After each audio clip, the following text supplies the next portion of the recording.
Have you ever woken up and thought, I don't want to do this today? I battle with my own mind. Yeah, sometimes it happens. Discipline? Discipline is the hardest thing, not just in sports, but in life. All right, in this video, we're going to talk about 5 simple steps or strategies to build strong and consistent self-discipline. The fact that you clicked on this video probably means you've struggled with self-discipline before, or maybe you're currently facing difficulties in managing yourself. Maybe you want to build good habits, but they only last for a few days. Or perhaps you want to quit bad habits like watching inappropriate content and giving into temptation, but you keep losing to yourself. So, why do we always fail at being disciplined? Are we just incapable of self-control? Well, I used to have the same problem. But after doing some research, reading books, listening to podcasts, and applying what I learned in my daily life, I discovered 5 formulas that helped me become more disciplined and consistent compared to my past self. Welcome to the Life Skills segment. So, what are these 5 steps? Let's start with the first step. Almost everyone wants to be self-disciplined, but unfortunately many people don't realize that there's something crucial they need before they can be disciplined, a clear and specific goal. Why do you need a specific goal first? Because discipline is like a vehicle, and your goal is the destination. If someone has a vehicle but no clear destination, they won't know where they're going. In the context of discipline, people without clear goals lack motivation to do things consistently. That's why staying disciplined becomes difficult. As Napoleon Hill said in his book, Think and Grow Rich, definiteness of purpose is the starting point of all achievement. So, the first step is to set a clear and specific goal. For example, instead of setting a vague goal like, I want to learn English, make it more specific. Then, and this is important, create a plan outlining what actions you need to take over the next 6 months to achieve that goal. Right now, you might feel motivated to plan your goals for the next few days, but tomorrow you might wake up feeling lazy and not want to do what you planned.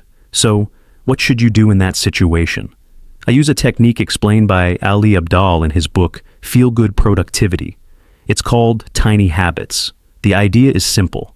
When you want to start something but feel lazy, begin with small steps. Now that you have a clear and specific goal, let's move on to the second step, to building strong self-discipline.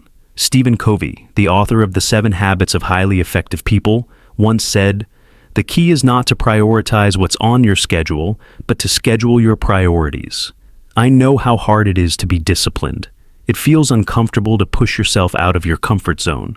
But in this second step, I'll explain a strategy that can reduce resistance and even make the process enjoyable. This strategy plays a huge role in developing self-discipline. The key is to use a to-do list that challenges you. This method is directly related to dopamine, our brain's natural reward hormone. When you write down tasks you need to complete for the day, then check them off one by one as you finish them, your brain releases dopamine, a neurotransmitter associated with satisfaction and motivation. This sense of accomplishment encourages you to keep completing tasks, creating a positive cycle that boosts both productivity and motivation. That's why it's no surprise that successful people like Bill Gates use to-do lists to structure their days and build discipline. So, the second step is to create a to-do list.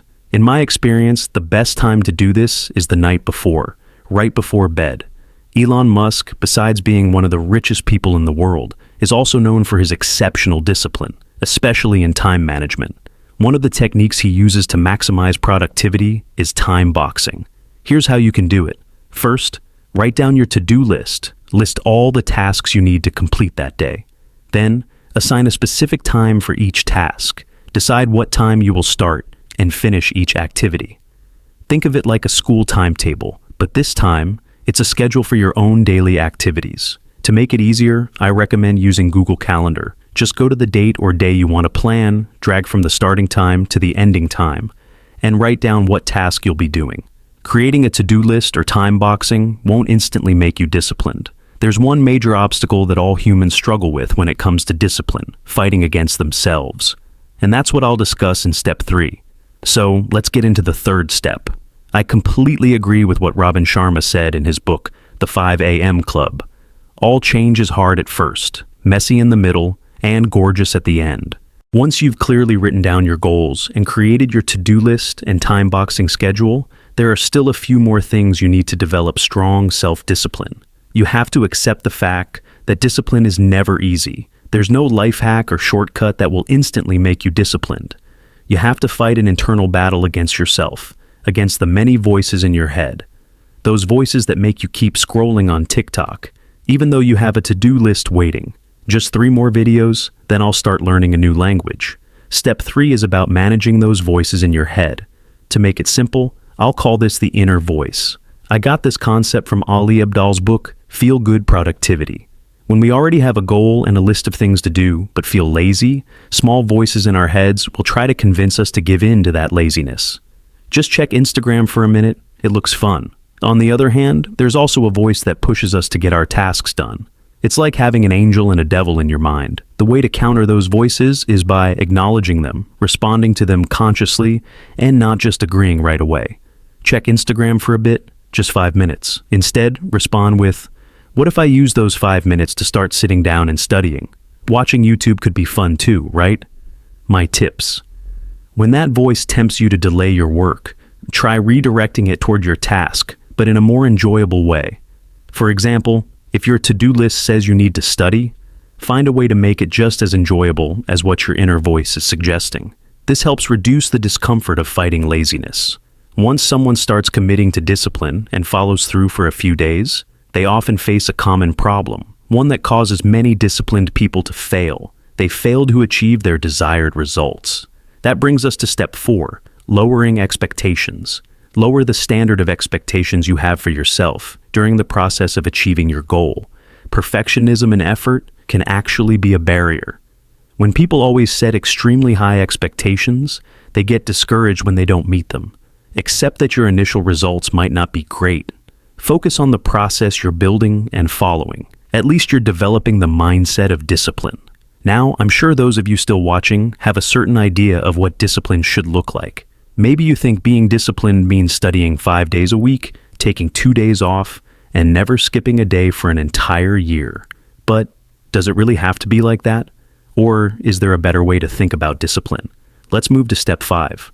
Robin Sharma in the 5 a.m. Club talks about consistency, saying, consistency is the mother of mastery. Consistency is about repeatedly doing the same action over a period of time. But in this step, I don't want to just talk about how important consistency is. I want to change the way people think about it. You might think discipline should look like this, but in reality, it looks more like this. Got it? So, why are some gaps still considered discipline? One of the biggest obstacles to discipline is focusing too much on failure. If you're trying to be disciplined, you probably know this feeling. Damn, I failed again today. Then the next day you might think, I already failed yesterday. I'll just start again next week. This mindset is what holds people back from staying disciplined. The solution is explained clearly in James Clear's book, Atomic Habits. The key point I want to share here is this.